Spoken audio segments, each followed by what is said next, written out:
Eze onye na anụ onye Igbo Okongwu derisi adreesị ebe ife na-adị ya ịma na mgbe ebili Ojazzy moto a so many bloggers pụta na-akọ nke dufu ọnụ onye kwuru T side ya onye kwuru C side ya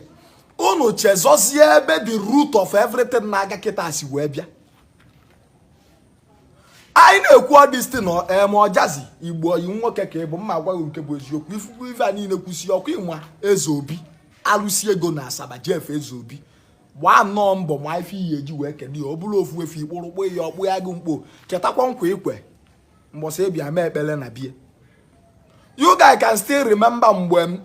ngị nwa bụ Ojazzy ị ka cheta mgbe ebia be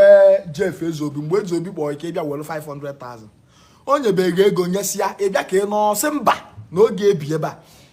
na this thing ị na-achọ n'aka Kecc na ga-enye gị ya na as long as this step go fit na họteelụ agụmkpo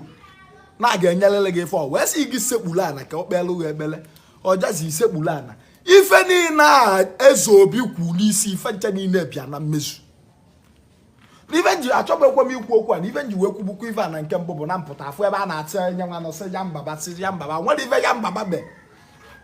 ịghọta so Ojazzy congratulations on your new car and your new success. I'm happy for you but emebe mesokwa ọkwa ịgbada ife ị na-anya ka Ezeobi si wee kwuye ka o si ma Ezeobi si na first of all na ga-ebu ụzọ sign ahụ n'oge enye gị ego n'oge ebi moto otu o si wee kwuye ka fancha niile ji wee megide nnọọ mekpọ so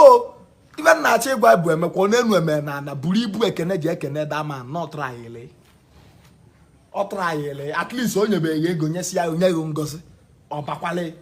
kapụkwa ife a ndị bloggers na-akọgere si na ya mbaba gịnị bụ ịma na emegharị asị na Okongwu a na-ekwuka buru jekwa na nke Ezeobi maka kịta ịgogo Lagos boy chọzi nnata chi ya gwa back to Ezeobi nye Thanksgiving n'ife ọma o mere